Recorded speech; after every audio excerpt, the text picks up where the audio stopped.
Parlons maintenant de l'évolution de ton personnage, notamment de ton héros et de ton adversaire. Ça va vraiment être important pour bien avoir une intrigue intéressante tout simplement, mais aussi pour toi peut-être définir au mieux tes personnages, notamment le point de départ de ton histoire. Je te conseille avant cette vidéo de bien regarder celle sur le rôle du personnage, sinon ça risque d'être un petit peu compliqué à suivre. Elle lui fait directement suite. Alors, le héros, il évolue avec l'intrigue. Avec l'intrigue, le héros va connaître une transformation que Troubi appelle prise de conscience dans toujours l'anatomie du scénario. Et au début du roman, le héros, il a des valeurs, des croyances, des faiblesses et des besoins.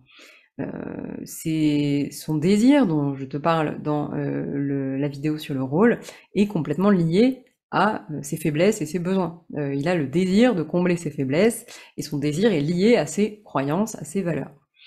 Et ses valeurs et ses croyances, elles conditionnent également son comportement au fil de l'histoire, ce qu'il est capable de faire, ce qu'il n'est pas capable de faire, ce qu'il fait mal, ce qu'il fait bien, etc.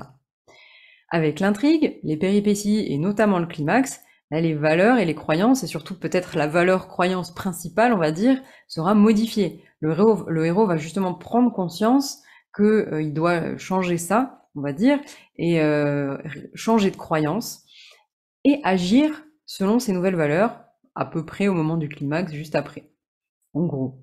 Bien sûr, après, c'est à décliner selon les différentes histoires, mais globalement, on peut à peu près appliquer ce raisonnement-là à toutes les intrigues principales.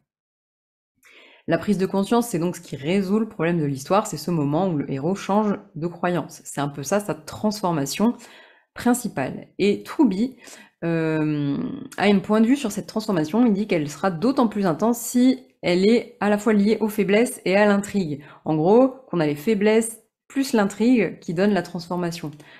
Si le personnage risque sa vie, on va dire, enfin, est en danger de mort, etc., ce sera bien plus impactant que s'il doit juste se décider à envoyer un email ou pas. Bon, j'exagère, mais tu vois un peu l'idée, ça c'est pour l'intrigue.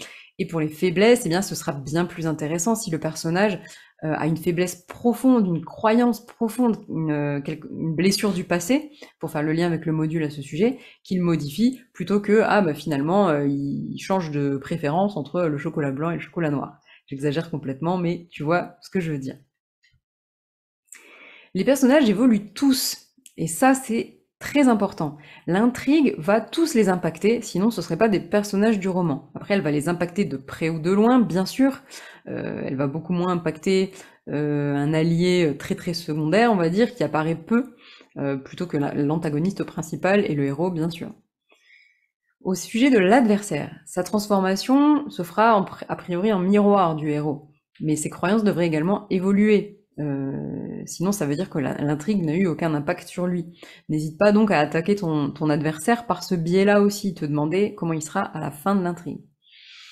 Et l'allié, en général, il a un écho de la transformation du héros, puisque c'est son allié, donc il va vivre aussi un peu cette transformation avec lui, et passer aussi peut-être d'une croyance à une autre, ou peut-être pas, ne pas forcément la vivre. Du coup, avoir son propre chemin. Mais il sera forcément lié à cet impact du héros sur lui. Pour le faux allié et le faux adversaire, c'est un peu des déclinaisons de ce que je viens de te dire pour l'adversaire et l'allié.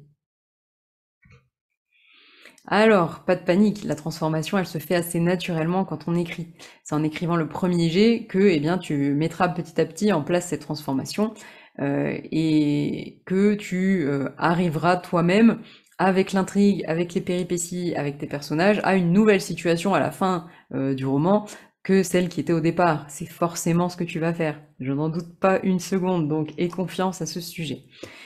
Néanmoins, et là je parle plutôt des corrections éventuellement, tu vas devoir grossir le trait. Pourquoi pas pour toi, pour le lecteur? C'est pas la même chose d'écrire une transformation et de la lire. Le lecteur, il faut que ce soit limpide pour lui. Ah oui, d'accord, le héros a changé ça et ça, l'adversaire a changé ça et ça. Donc, au moment des corrections principalement, il faudra par contre aller accentuer la transformation et principalement celle du héros, mais du coup pour lui faire écho également les transformations chez les autres personnages. Pour cela, je t'invite vraiment à te demander quelles valeurs du héros ont été modifiées par l'intrigue, quel est l'impact sur son comportement, il va peut-être se comporter différemment à la fin de l'histoire, sur son mode de vie, sur ses relations aux autres, etc.